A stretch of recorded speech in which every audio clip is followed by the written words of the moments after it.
আসসালামু আলাইকুম। তো ফ্রিতে কাকে নিবেন? এটা নিয়ে খুব চিন্তায় পড়ে গেছেন? আমি সমাধান দিচ্ছি। যদিও এইখানে যে কটা ফ্রি প্লেয়ার দিয়েছে, কাউকে আমার ওরকম পছন্দ হয় নাই বা ওরকম ভালো কার্ড নেই।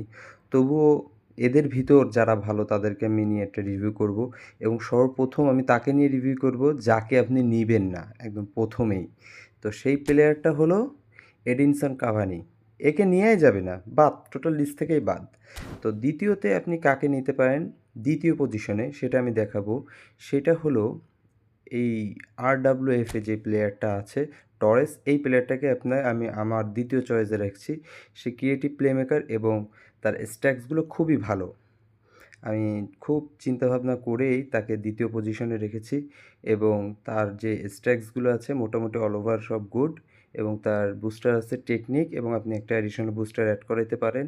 এখানে চমকপ্রদ আছে তার স্কিলগুলো। আপনি যদি দেখেন তার কাছে ম্যাক্সিমাম পাসিং স্কিল আছে।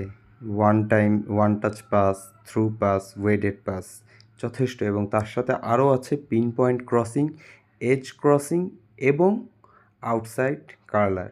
তো একটা উইঙ্গারের জন্য এবং যে মূলত ক্রস স্পেশালিস্ট তার জন্য এগুলো থাকা যথেষ্ট। এটা হলো আমার দ্বিতীয় চয়েস। আরও একটি মজার বিষয় হলো এই প্লেয়ারটার ফর্ম আনওয়েভারিং। তো অল ওভার আমার কাছে প্লেয়ারটা ভালো লাগছে এবং আমি এখন যে প্লেয়ারটাকে দেখাবো তাকে আমি আমার নাম্বার 1 চয়েসে রাখছি এবং সে হলো একজন সেন্টার মিডফিল্ডার এবং তার প্লেয়িং স্টাইলটা হোল প্লেয়ার। আমার কাছে ভালো লেগেছে এবং আমার কাছে মনে হয় এইটাই বেস্ট কার্ড। তো আর দেরি না করে আমি সেই প্লেয়ারটাকে আপনাদের দেখাচ্ছি। এই প্লেয়ারটাকে চোখ বন্ধ করে আপনারা নিতে পারেন। প্লেয়ারটার নাম হলো রেমাচি এবং সে ১৮৩ সেন্টিমিটার লম্বা, ১৯ বছরের একটি প্লেয়ার। আর মূলত তার প্লেয়িং স্টাইল আমার কাছে ভালো লেগেছে। সে একজন হোল প্লেয়ার। একজন সেন্ট্রাল মিডফিল্ডার হোল প্লেয়ারটা হওয়া খুবই জরুরি। দ্বিতীয়ত এই প্লেয়ারের স্ট্যাটসগুলো আমার কাছে খুব দারুণ লেগেছে। খুবই দারুণ। ফর্মটা স্ট্যান্ডার্ড হলেও আমার কাছে অল ওভার কার্ডটা খুব ভালো লাগছে এবং তার বুস্টার অ্যাড করানো আছে ব্যালেন্সার এবং এখানে আপনি offensive awareness, defensive awareness, acceleration এবং স্ট্যামিনা এই ৪টা স্ট্যাটসে 2 করে প্লাস পাবেন। তো এটা খুব ভালো একটা দিক এবং তার যে স্কিলগুলা, wow! One touch pass, through pass, weighted pass, outside curler এবং ফিনোমেনাল পাস। তার সাথে দিয়েছে ইন্টারসেপশন। একটা সেন্ট্রাল মিডফিল্ডারের একটা ইন্টারসেপশন স্কিল থাকা মানে অনেক কিছু। সে ডিফেন্সেও হেল্প করতে পারবে। তো আমার কাছে অল ওভার মনে হয়েছে এই কার্ডটা ভালো। এই কার্ডটা আপনি নিতে পারেন। এই কার্ডটা যথেষ্ট ভালো।